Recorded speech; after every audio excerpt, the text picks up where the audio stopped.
Hare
Jai Vishnupad Paramhamsa Parivrajakacarya Shata Shat Shri Srimati Divine Grace Abhay Chanarendra Bhaktivedanta Swami Prabhupada ki Jai Vishnupad Paramhamsa Parivrajakacarya Ashtota Shah Srimati Divine Grace Bhakti Siddhanta Sri Thakur Shri Prabhupada ki Ananda Koti Vaishnavinda ki Namacharya Sharidas Thakur ki Prem se kaho Shri Krishna Chaitanya Prabhu Nityananda Shri Advaita Gadadhar Shri Vasadi Gaura Bhaktavinda ki Shri Radha Krishna Gop Gopinath Shyam Kund Radha Kund Giri Govardhan ki Vrindavan Dham ki Mayapur Navdeep Dham ki Ganga Mai Jamuna Mai ki Bhakti Devi Tulsi Devi ki Samaveta Bhaktavinda ki Nitai Gaur Pranande all glorious assembled devotees, all glorious assembled devotees, all glorious assembled devotees, all glorious Shri Guru and Shri Gauranga. Hare Krishna.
Some lovely faces in our really special home that when Eddie and I first moved here, we made it a vision, a goal of ours that we wanted this to be a special place, a really sacred space, and a space that was filled not only with the love of Krishna, but with the love of family and friends. And it's really such a blessing to see that happening and coming to fruition with all of you sitting here with us.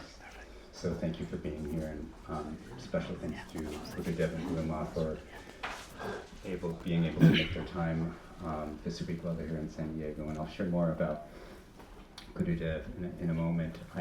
I wanted to just briefly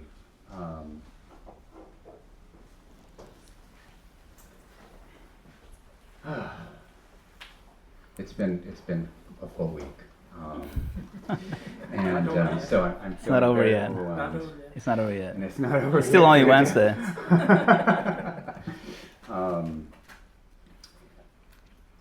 So, you know, I have been on this spiritual path for over 20 years, since 1999. I went to my first yoga class. And I didn't go to yoga because of the physical practice. I knew that there was something different, more I was seeking when I went to yoga. And it certainly was something from at the time, I didn't call it God, I didn't call it Krishna, I just called it Source, I called it Divine. I thank my mother, who is also here sitting in that chair. Remy! For really really strengthening my faith. And so when I went to that yoga class, there was a teacher who was playing his harmonium, and I immediately knew that whatever he was playing and whatever that instrument was, that I needed to do that. And I needed to, because I felt something really deep just from the vibration from the sound. So I, 20 years later, found the one. And I remember one of my asana teachers telling me, when the student is ready, the teacher will come. And I searched and searched for over 20 years. And it wasn't until just last year in April, when Gurudev visited San Diego and spent time at the ISKCON temple, that I met him for the first time along with my god siblings, Mohini Radha and Madana-gopāla, who are here with us, as well as Gopal. And it was really so special to know immediately when I heard him, when I saw him, that is what a guru, that is what a spiritual master is all about. And I absolutely knew that he was the one. And so I'm so grateful to you, Gurudev, and to have been able to be on this journey with you for this past year, and to be able to be part of a beautiful, beautiful family that you have created has been a blessing for me beyond belief. So I thank you for that, Gurudev. Thank you. A little bit about Gurudev. I also just wanted to say that in the very little that I know about their relationship, what I know about Gurudev is that one cannot happen without another. And so, Guruma, thank you so much for being such a backbone to Gurudev, and for being such a beautiful support to not only his efforts to really spread Krishna consciousness, but also to be part of a beautiful family. A family that you're happy to see. So, Nasi Ganga Devi Dasi.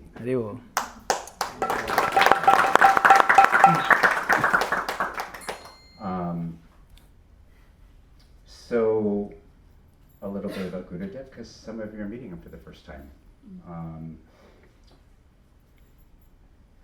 His Grace Madana-gopāla joined the International Society for Krishna Consciousness in 1991 in Nairobi, Kenya, where he was born and he was raised.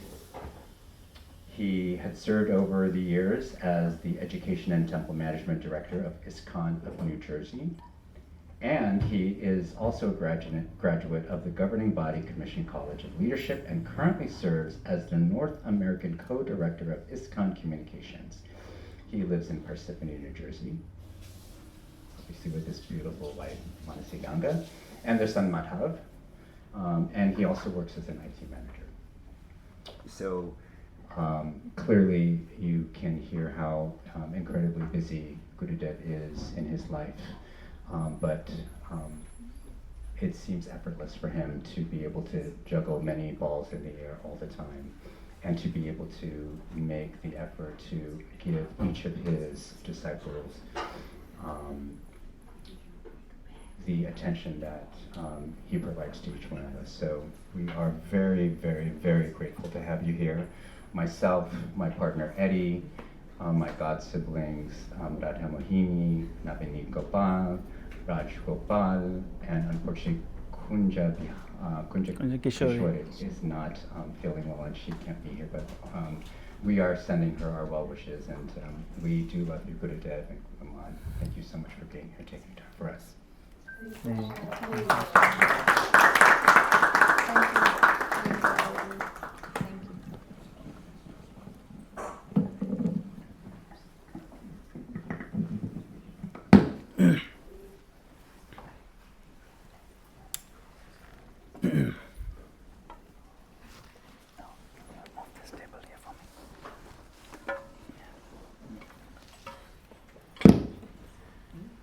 The word prema means love.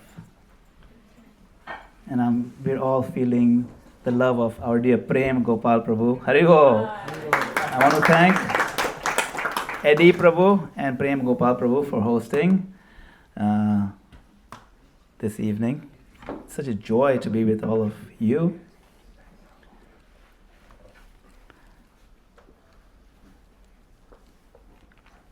And yes, it's been quite a week.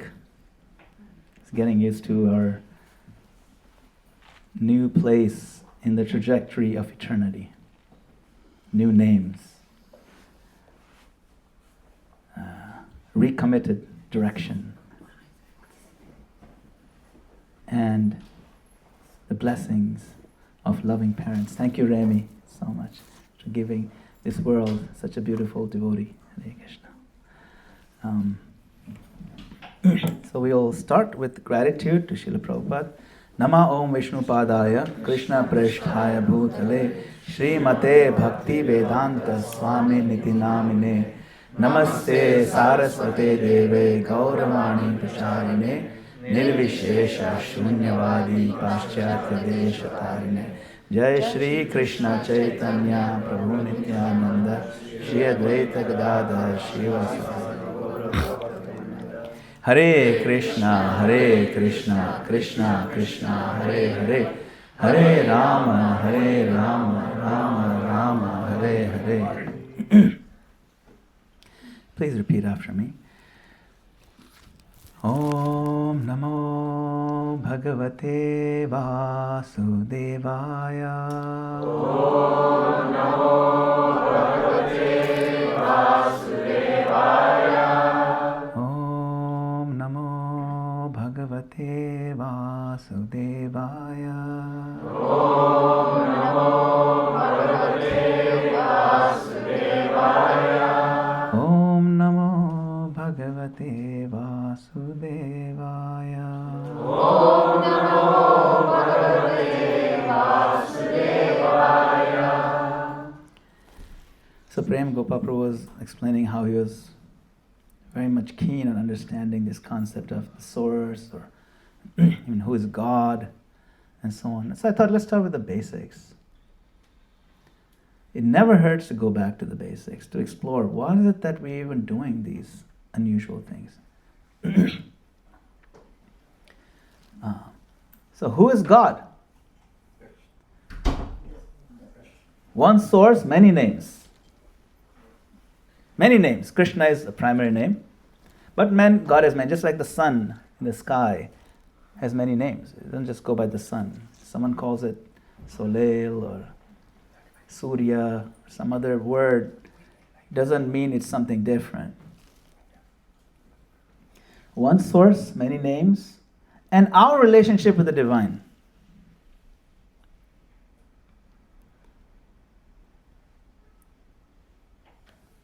So before we say anything about God or religion or philosophy, I want to start with something very human, very basic. Every human being at some point asks questions that don't fit neatly into our daily routines, into our daily lives. Questions like, why am I here? Not like why am I here in this location, but why am I existing? Is there meaning beyond survival, pleasure, achievement? Is there something deeper behind this incredible universe out there? It's a whole universe out there. Or all of this, is it just a cosmic accident? And perhaps the most persistent question of all, is there a source behind everything? It's a natural question. We see everything has a source. Like we have our source, we have our parents and so on. Is there a source behind everything? This is not an Indian question. It is not a religious question. It's not even a spiritual question. It's a human question. Archaeologists tell us that the earliest human artifacts that they found are not tools. The earliest human artifacts they found are burial sites. Which means that even prehistoric humans were asking, is there something beyond this body?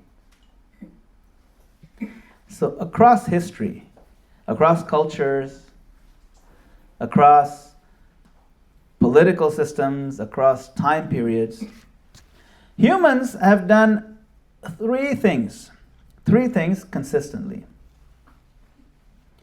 They've looked up at the sky. They've asked, where does everything come from? All of this. And they've wondered if someone or something is listening. Whether you call it God, whether you call it the universe, the source, Tao, spirit, Brahman, or simply that something that's the cause of all causes. The search itself is universal. Everyone is doing it. And they've been doing it forever. Tonight is not about convincing anyone to adopt a belief. That's not at all what tonight's about. It's about examining a question honestly. Just be ourselves and ask the question. What do we mean when we say God? Is God a person? Or is God impersonal? Are there many gods? Or is God one?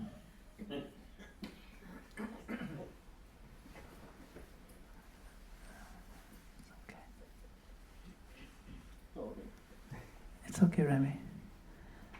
And most importantly, what is our relationship with that source? Do we have one? We should, if that's our source. These are the basic questions we want to explore. It's not a long class, don't worry. If you study human civilization honestly, something remarkable appears. Cultures that never contacted each other arrived at similar ideas. It's very interesting. Indigenous Americans spoke of the Great Spirit. There is the Great Spirit. African traditions, the country where I'm from, spoke of a supreme creator behind the nature that we see. Greek philosophers spoke of the prime mover. Mystical Christians spoke of divine love. The Sufis spoke of the beloved, the great beloved. Buddhists spoke of ultimate reality beyond illusion. Different languages, different symbols, but the same intuition. Trusting our heart, heartfelt intuition, has a big role to play in which direction we go with our trains of thought. Not every train of thought starts logically. In fact, the starting point is always some calling in the heart that we can't quite explain. And then we follow that train of thought with logic. So it's like humanity has been circling the same mountain from different sides. The same mountain. Now here's something interesting. Across cultures, there are 3 recurring ways people describe the divine. God as a force of energy. A force. That kind of informs a lot of our even popular stories, entertainment. Use the force, Luke. The force. Right?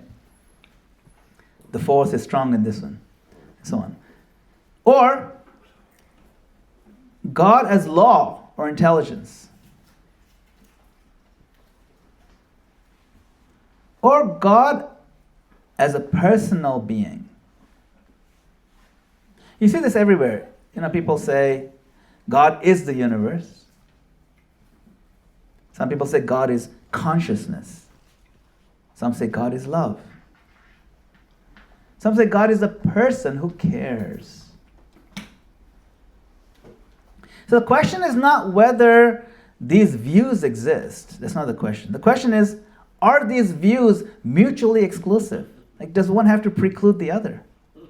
Logically speaking. Or are they different layers of the same reality? without exclusion? That's really the question we should ponder. Let's try something radical. Let's try to define God without religious language. So here's a working definition that thoughtful people can agree on. That God is the ultimate source of existence, consciousness, and meaning. That's it. The ultimate source of existence, consciousness, and meaning. Not a man in the sky, not a cartoon, not a judge with a clipboard and a gavel, a source. Now let's test this definition. We start with this definition and test it logically. So let's see where it takes us logically, right? If God is the ultimate source, then God must be the source of matter, the source of laws, systems, the source of consciousness, and even the source of values like truth, beauty, and love. God is the source of all of these, if God is the source of everything. And here's an important insight. Sources are always greater than their products. That's a very logical conclusion based on our observation. The painter is greater than the painting. The author is greater than the book. The programmer is greater than the code. Which leads us to a striking question. If consciousness exists in us, can the source of everything be unconscious? No. If personality exists in us, can the source of everything we see be impersonal? Something to think about. This is where many modern spiritual systems, sometimes modern ones, they struggle because there's logical incongruities. They want consciousness without a conscious source. Want love without someone to love. Without a lover. How can you have love without someone to love? They want meaning without intention. Intention implies a person who had an intention. The Vedic tradition says something bold. It says, the source must contain everything that appears downstream. Very logical, very solid, completely aligned with what we see. It's a very fundamental foundation of Vedic spirituality. Are there one God or many gods? This is where confusion often enters. People hear about, quote unquote, many gods, and they think Hinduism or Vedic thought is polytheistic, that there are many gods. It's like walking into a hospital and seeing many doctors and saying, oh, this hospital believes in many sources of health. There are not many sources of health. All the doctors work for the same goal. So the Vedic explanation is surprisingly simple. There is one ultimate source, only one, and many administrators. Just like one federal government, many departments, one sun, many rays, one electricity grid, many appliances. The Vedas say the universe runs on delegated intelligence. Nature is not random, if you actually observe. It is organized. It is regulated. It is purposeful. So different aspects of reality have governing intelligences.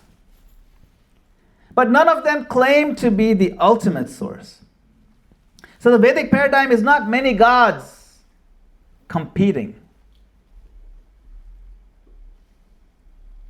It is one source expressed itself, which is expressing itself through many forms. And here's the key subtle nuance. It's an important philosophical point.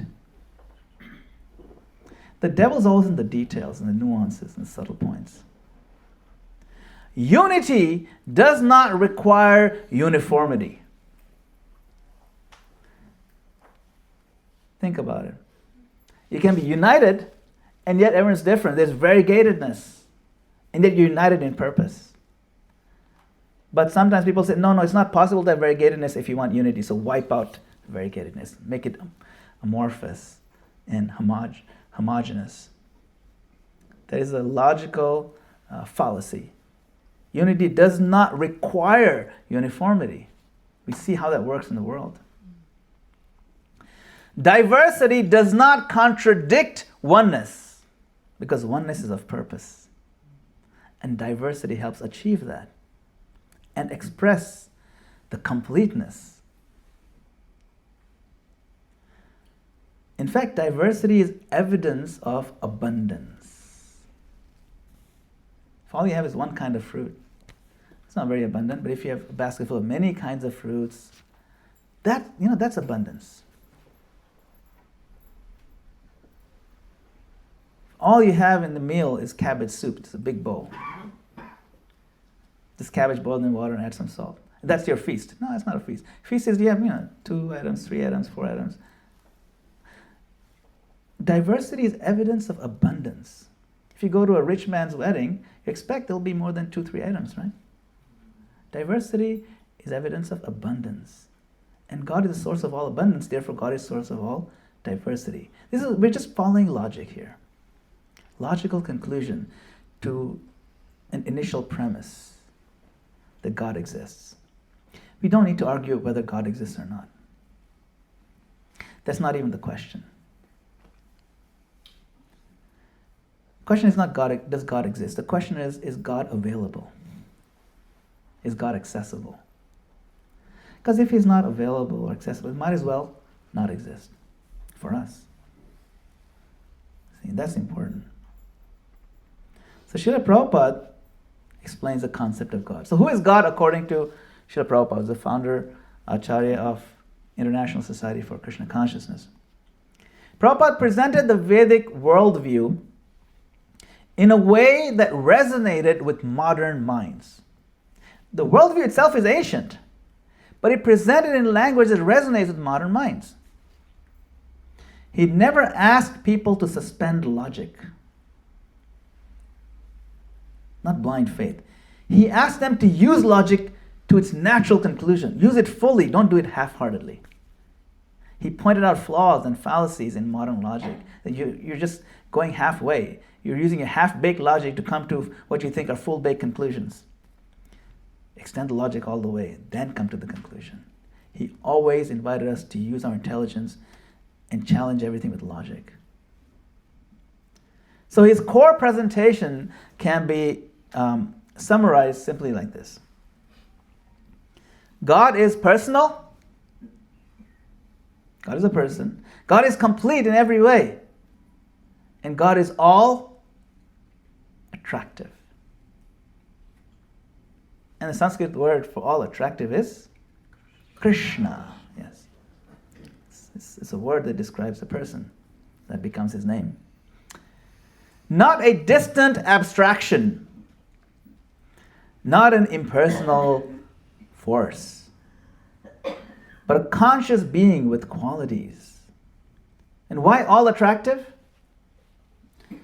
Because attraction is fundamental. We're always drawn toward something. All of us. Beauty, love, meaning, joy. This is what draws us irresistibly, any of these. The Vedic insight that Prabhupada explains is that attraction itself has a source. And that source is not unconscious. Source is supremely conscious. Also, Prabhupada, he presented the Vedic paradigm or framework. And the way he presents it is quite phenomenal.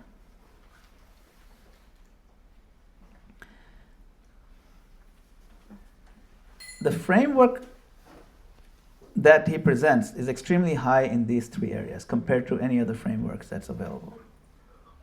The solid framework. One, the Vedic paradigm is sound. Soundness. Soundness means it's free from internal contradictions. Massive, vast volumes of knowledge explaining everything. And yet nothing contradicts anything else. Any apparent contradiction is explained down the line if you just keep reading. It's amazing. It does not contradict logic. Nothing in the Vedic paradigm is illogical. Something seems illogical, you just follow the logic a little further until you see, wait a minute, it makes a lot of sense. It's sound. It accounts for consciousness. It accounts for morality, order, meaning. All these concepts are explored thoroughly to a great extent until you feel thoroughly satisfied. So that's one, soundness. The second aspect of the framework that makes it extremely appealing is completeness. Completeness means it accounts for all observable phenomena. It explains matter, explains the mind, soul, the time factor, purpose. Nothing is left hanging. Everything you see has an explanation. Everything you experience, everything you feel, everything you know is accounted for in this framework. It's complete. I mean, it even accounts for UFOs. Some people see. Accounts for past life memories. Accounts for paranormal activity. Everything. Nothing is inexplicable if you use the Vedic paradigm. What to speak of, how our bodies work, how our minds work, how societies function, how they sink into dysfunction. Everything is covered with such depth. It's amazing. It's complete. And the third aspect is the heartfelt intuition. That is something about this Vedic paradigm where the highest goal is love. It's very appealing to the heart. Intuitively you feel, wait, that makes a lot of sense. And your heart resonates with it. If a gut feel it scores really high on this one. So even if you don't understand all the details right away, the gut feel is very nice. And then later on, the gut feel can be validated and vindicated if you just go deeper and explore it thoroughly. Which is why, in ISKCON, it's not a religious organization. It's an educational institution. The more you read, the more you understand, more educate, you will naturally want to do things that are uplifting for yourself and for society, for each other. It just deepens love and increases your quality of life. So, but it starts with the heartfelt intuition that this feels really right. That's why it's very easy, even if you're just coming for the first time. There's something that's resonating, it's categorically different about this paradigm, this framework. It doesn't just make sense in the head. It resonates in the heart. People don't fall in love with equations. I mean, some people, most people don't. They fall in love with persons. It's a very personal thing. Which brings us to a relationship with God. This may be the most important part. If God exists, What is our relationship? The Vedic answer is again beautifully radical. We are not servants by force. We are not sinners by default.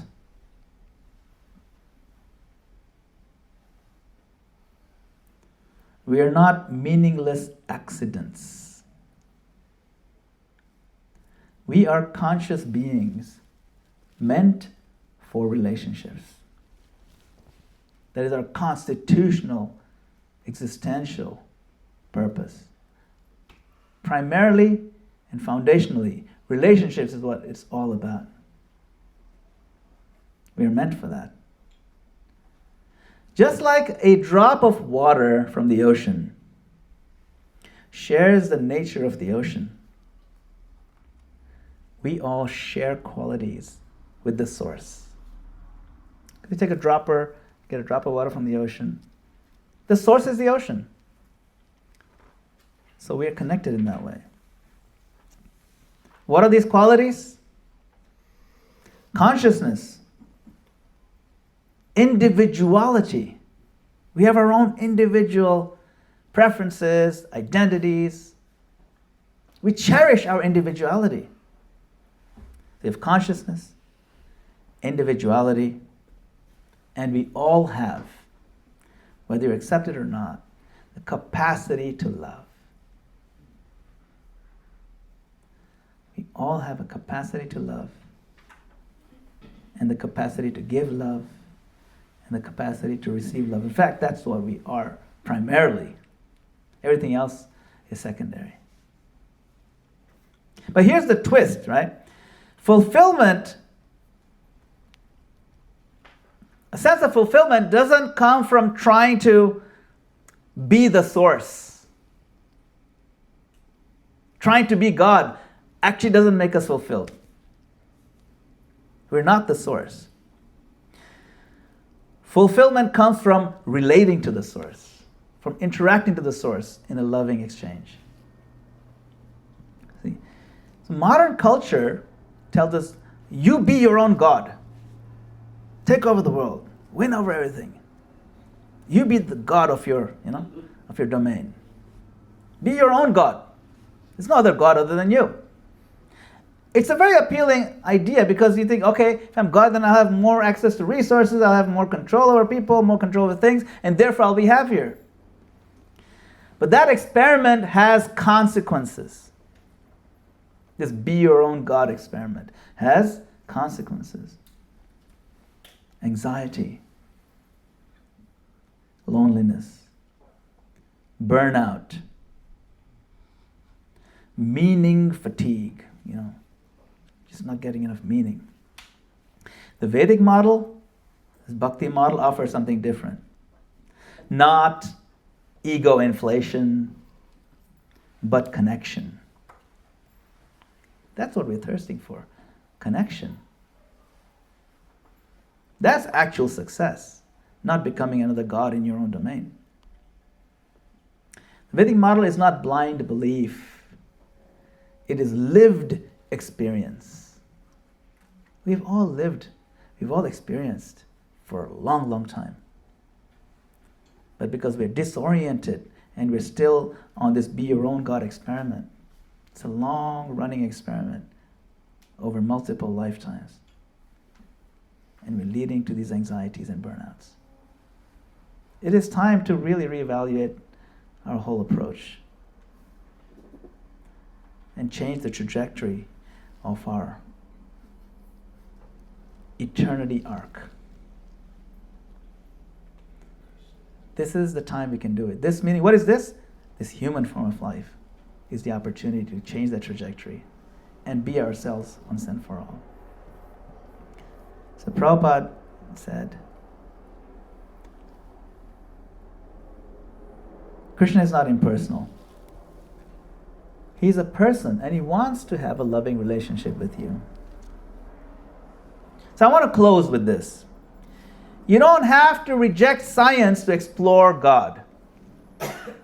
You don't have to reject reason to explore devotion. You don't have to abandon your culture, your identity, or your intelligence. The question is not, do I believe in God? The deeper question, is there a source worthy of my trust, of my love, of my curiosity?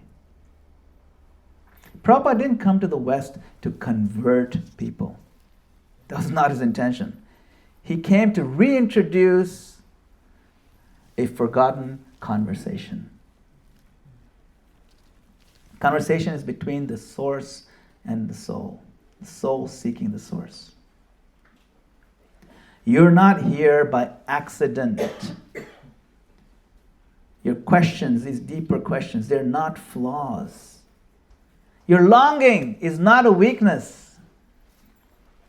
It is a signal. It's a signal. And the Vedic tradition says, the source you're searching for is also searching for you. Thank you very much. Srila Prabhupada ki.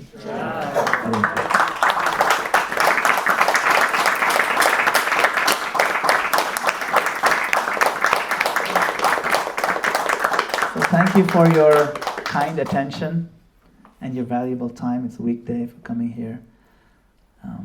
I really appreciate it. I'm just overwhelmed by all the love and care I've been shown by the San Diego devotees. I have no words to thank you. Just the warmth and the hospitality that all of you shown. We're just fighting over us. Like, oh no, we want to take care of you. It is so overwhelming. It's incredible. I'm like, don't fight. It is just heartwarming. It's my obeisances to all of you for this incredible show of love. I'm learning from all of you how to love. And that's what I'm going to take home with me. Thank you. If you have any questions or comments, we can do that now, yes.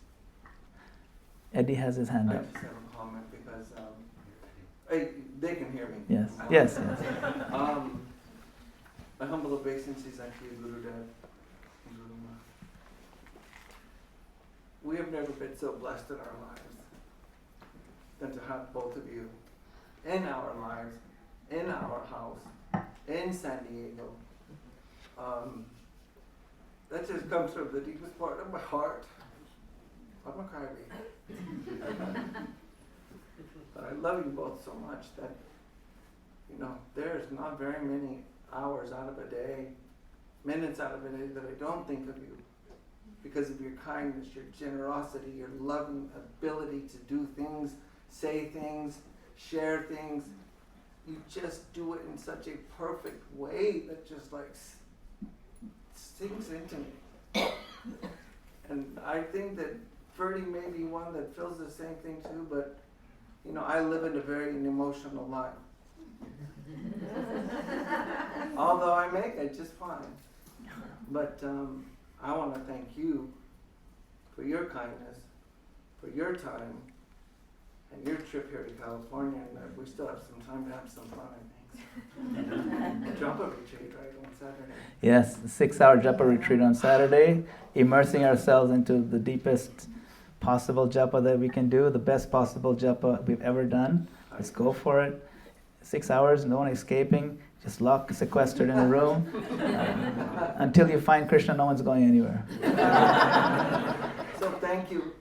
Thank you for being here, and everybody. Hare Krishna. The nectar will be done in just a minute. Yes. Any other questions? Prema Gopala Prabhu. Oh yes, anyone? Okay. Anyone has any comments or questions?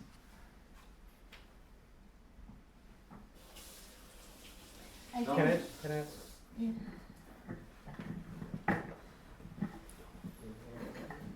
How do you define consciousness? Yes. We have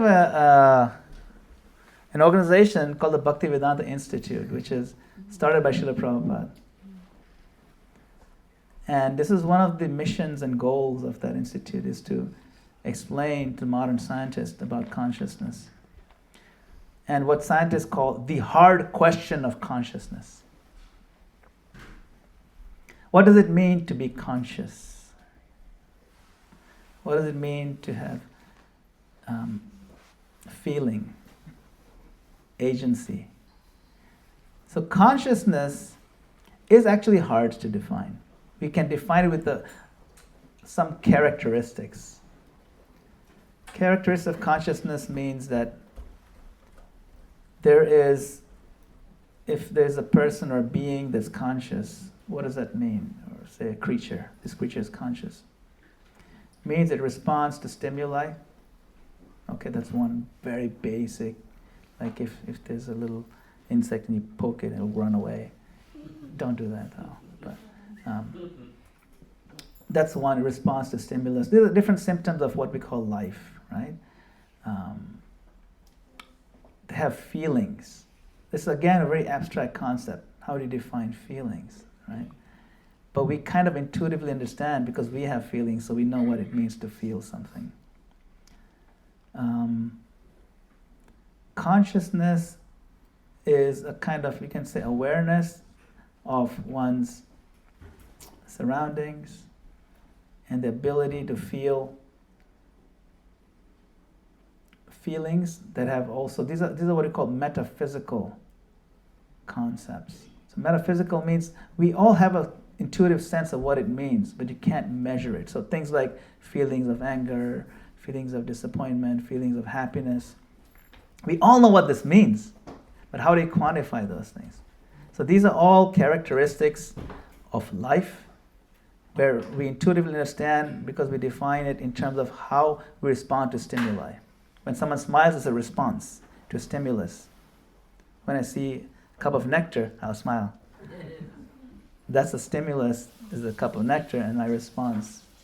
Now, okay, if that's the case, how about I make a robot with AI and its eye, the cameras and everything, and you put every time it puts a cup of nectar in front of it, the robot also smiles. Is there consciousness there? Right? But we know that's not consciousness because another important aspect of consciousness, it has to be reposed in life. Okay, what's the definition of life? So life only comes from life. Life cannot come from matter. And so because life and consciousness is so intimately connected, you have to define consciousness with a prerequisite that life is there. If there's a dead body, there's no consciousness there, right? So a robot may simulate response to stimuli. But we know for a fact there's no consciousness because the robot is not really alive. It's not life. It didn't come from life. It didn't get generated from life. We don't have the capacity to breathe life into anything. If we did, we would have been brought back our dead relatives. We can't do that. When someone is gone, they're gone. And the body's right there, you're crying, oh, he's gone. When he's gone, he's right there. No, he's not there. Something is left. So that's intimately tied with the concept of life and then feelings, which we described. So that's how you could define in a very basic way consciousness. I don't know if you want to add to that, Prabhu, or is there anything that you... I was thinking, so by that definition, do all beings have a consciousness, right? All beings have a yes. consciousness. Does that mean inert matter does not have a consciousness? Yeah, matter, that's true. That's a good question. It's interesting, the Vedic paradigm is described that mountains are alive, for example. Some stones are considered living stones, but some are not. So, life as we know it, modern scientists, is limited to certain things. Inert matter cannot have consciousness. And this is something that we know. So right now I'm speaking from our scriptural basis. That Krishna says there's a superior nature and there's inferior nature. Both are my natures. But my inferior nature is not conscious by definition. It supports consciousness. It's meant to create a framework for consciousness to operate in a particular arena. earth, air, water, fire, ether. 5 elements. And so on. These are my separated nature, which is not conscious. Of course, it sounds very ancient, earth, air, water, fire. Like, how do we even relate to that in modern science? So Bhaktisiddhanta Saraswati Thakur actually translated very differently. He didn't use earth, air, water, fire. He translated for the modern mind. He says solids, liquids, gases, radiant energy, and space. Now immediately we're comfortable. Okay, yes, now I understand what you're talking about. It's earth, air, water, things like something from like Avatar or something. Right? Last Airbender. We can relate to solids, liquids, gases. But all these things are, like I said, inert. And that's important to understand. Which then brings us to a very important lesson. Okay, but my nails are also inert. They are. You can bite them, spit them out. Don't do that. It's not a good habit. But nothing really happens. You can cut your hair. Like I cut it really short. Mine is really short. But nothing happens because that part is kind of inert, although it's produced by our body. It's not like that. But the message here is that means I'm not this body. I'm something categorically different. So it's a very good question, this what is consciousness, what is life? In fact, it's such a difficult thing to grasp that the Upanishads spent, 108 Upanishads, and the Vedas spent so many verses telling what it's not. It's not this. It's not that. Neti, neti, neti. It's not this. To think that it is my food, no, it's not your consciousness. To think it's my breath, no, it's not really a breath either. And what is it? Is it my ability to see things? No, it's not that either. So it really explores stuff, what it's not. And then also describes what it is later on, things like that. Ananda is the real core. The ability to express and feel love is at the root of our existence, that our consciousness is all about. So we see life only comes from life. Life has consciousness, and therefore the implication is that life has feelings, and everyone is then, if you apply it uniformly, logically, then everyone and everything is seeking love. If you've ever had a dog, you can see how much they love you, and they're loyal. The love is there even among other species. So it's a lot of clues that really validate this paradigm, and validates intuitively what we are seeking in our consciousness. Thank you, Prabhu. Hare Krishna. Thank you very much for that wonderful lesson 1 in science of theology. Hope you come back to give us a lesson 2 soon. So thank you very much. Hare Krishna. Thank you. Okay. Prema Gopala Prabhu, more questions or? Questions? Oh, Navneet Gopal Prabhu has a question. Hare Krishna, Gurudev and Guru Ma, please accept my humble obeisances, all glories to Srila Prabhupada. Thank you for the constant and consistent flow of nectar. We're really blown away. Really. There's so many takeaways, and you have this ability to touch everyone's heart in the room. It's amazing. Thank you so much. If Krishna, if God, the Divine, is our ever well-wisher, if He's our best friend, if He's truly benevolent, then why is there so much suffering in the world? And why do bad things happen to good people? And why do good things happen to bad people? Do you want to answer this? No. Okay. All right.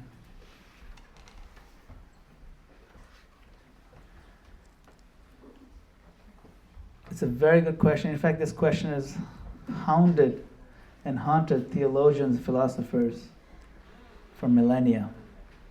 It's not a new question. It's a very deep question. Yes.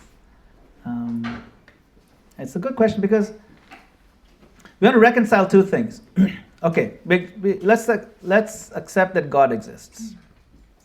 And let's define God with 2 aspects. One aspect is God is all-powerful, can do anything, anytime, anywhere, anyhow. And 2, God is all good. God is never bad. He's absolutely good.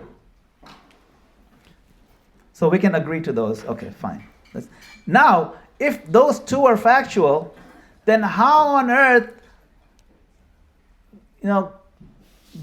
bad things happen to good people and good things happen to bad people? Doesn't make any sense if these two things are true. One of them must be false.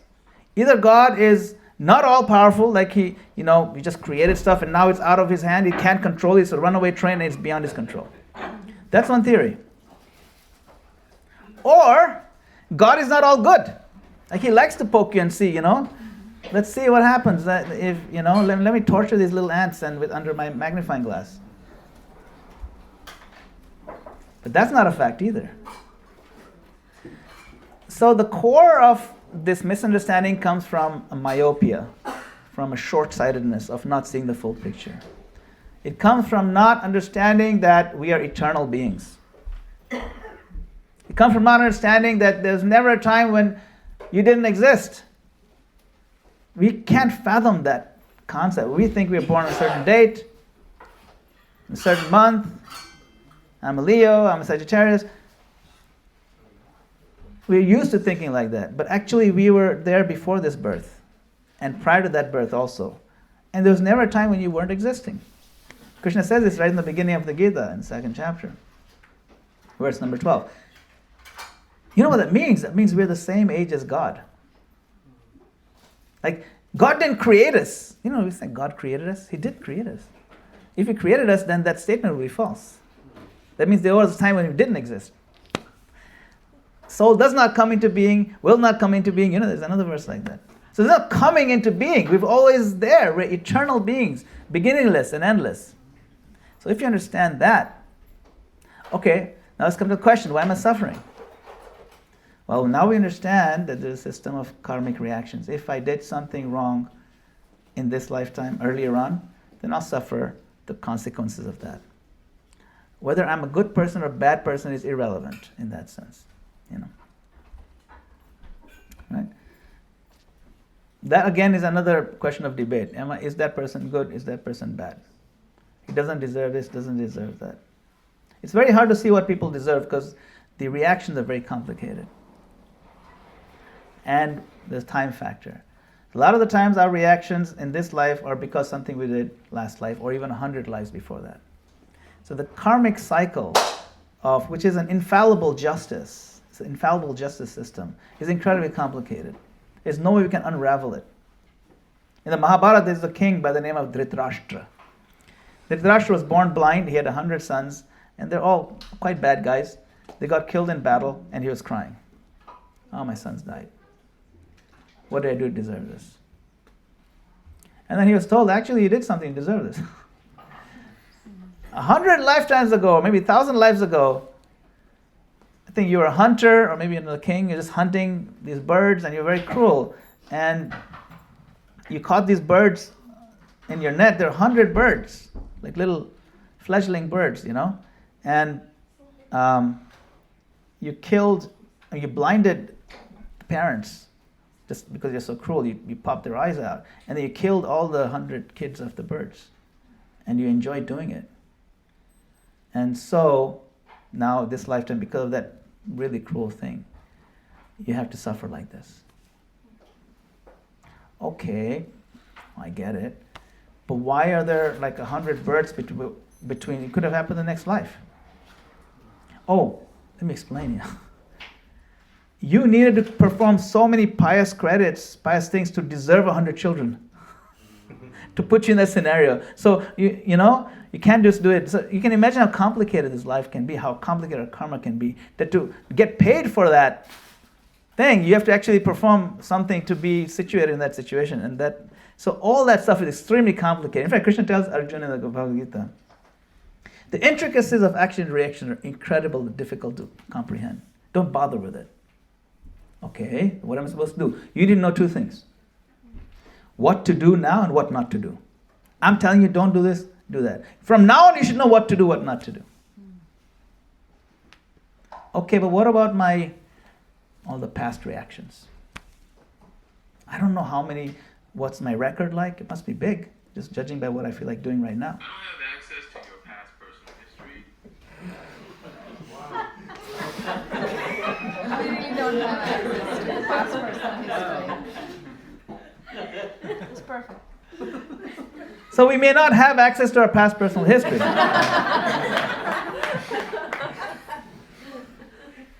But that doesn't matter because we need to know what to do now and what not to do.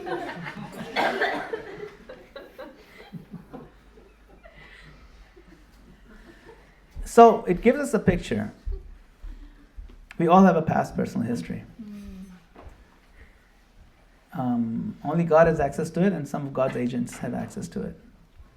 But that's not important. The important thing is we need to know what to do now, what not to do. Now, but what about, all that stuff that we've done? Are we going to all suffer for it? Krishna says, if you give up all this wrangling, give up all your varieties of pathways that you think are going to help you, different kind of dharmas that you've invented, sarvadharman parityajya, just give up all that stuff. You follow what I'm telling you. Mam ekam sharanam vraja. You exclusively take shelter of me. This is towards the end of the Bhagavad Gita. Aham tvam sarva papebhyo mokshayishyami. I will erase, delete all of your sinful reactions. Ma shucha. Don't worry. That's the ultimate message of the Bhagavad Gita. Yes, you have reactions to stuff you've done before. And don't think that pious, material, mundane work, which is giving us very good, comfortable reactions, are actually good for us. Because it still binds us to the world. You have to come back to enjoy your billions and the yacht. Do you want that? No, I don't want that because then I'll lose my opportunity. I don't care. Why should I come back to enjoy the yachts and the billions? It's actually just another form of exquisite misery, honestly. Because you're in anxiety about everything. But we've done so much pious things, that you're going to get billions in your next life. Whatever. You'll buy Bitcoin at 10 cents. You become crypto bro. And enjoy yachts and nice things. But that's because you did some pious things. But it's all impious because it keeps us tight. Whether you're in a jail with golden bars or steel bars, it's still a jail, prison. We don't deserve that. We don't belong there. So why do bad things happen to good people? Why do good things happen to bad people? Sometimes we see heads of state. Anyway. Let's not go there. But, because of that, you get the reactions of the past. So we don't have the visibility of that history. So once you have the full picture, we can be confident and comfortable that whatever happens to us is God's mercy. Not that I deserve this pain, I'm so bad, look at me. No, you focus that everything, I deserve a lot worse pain, but because God is so merciful, I'm only getting a little bit. And we move on with our lives. Ultimately, we don't die anyway. Nothing can hurt you. Nothing can scratch you. Because you're indestructible. You're like Captain America's shield. It's indestructible. You're not made of matter. So then why worry? Our life is very short anyway. So we don't need to worry about these things. Ma shucha. The whole Bhagavad Gita is about worry, by the way. Did you know that? Yeah. The opening words of Bhagavad Gita is Ashochan anvashocastvam pragyavadam. You're worrying for something that's not worth worrying, Arjuna. Shochana means worry. Shok. At the end he says, Ma shucha. Don't worry. Everything in between is all coming from, you worry too much, I'll tell you how to not worry. And everything in between gives all the details on how to align yourself properly so that you're really not worried. And if you're genuinely free from anxiety, then nobody can make you unhappy. No external circumstances can shake you. And you'll smile in the face of all ups and downs because they're utterly inconsequential. Okay? Hare Krishna. All right.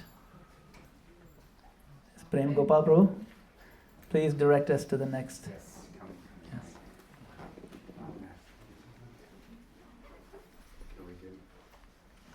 Yeah. Adya, Nashinga prayer. I did where you do Nashri. Yeah. Here, take this. Okay. Yeah. Can you give it to her? Set it up for her. Yes. Let's just be careful with this. Yeah. Just stretch it. Yeah. Yes. Thank you.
Hiranyakashipu Vaksha. Hiranyakashipu Vaksha. Hiranyakashipu Vaksha.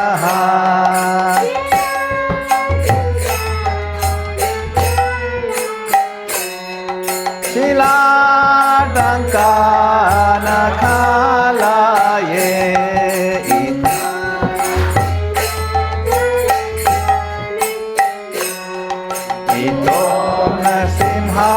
Parato Nasimho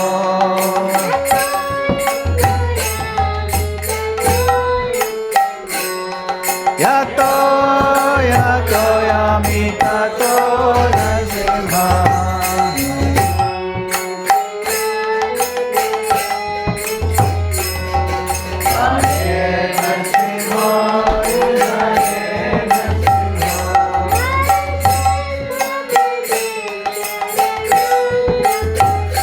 Narasimhamadim Sharanam Napade.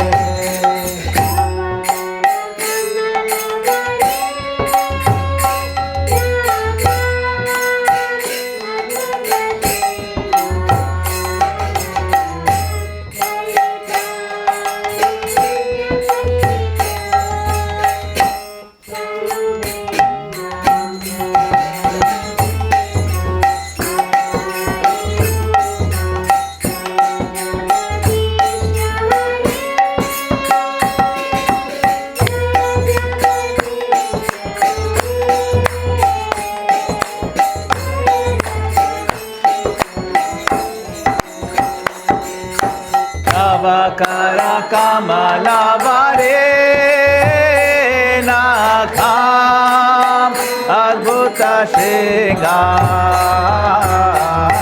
Dalita Hiranyakashipu Chanu Mingam Keshavadrita Narahari Rupa Jagadisha Hare Jaya Jagadisha Hare Jaya Jagadisha Hare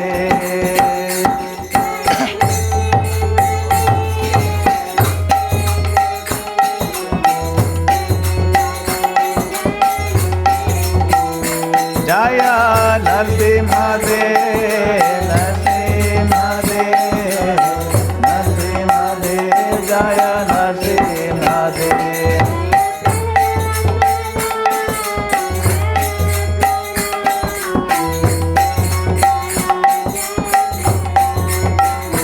Jaya Prahlad Maharaj Prahlad Maharaj Prahlad Maharaj Jaya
Singhdeo भगवान की, प्रहलाद महाराज की। That was perfect timing, Adya. Prasadam has arrived. Hari बोल। So we ask that you will all be serving yourself, but we would ask that you please wash your hands before you actually take prasadam and serve yourself. And the line will start here at the very front of this counter. We have plates and utensils, and then you can work your way around ending with desserts and beverages. And then of course, thank you so much.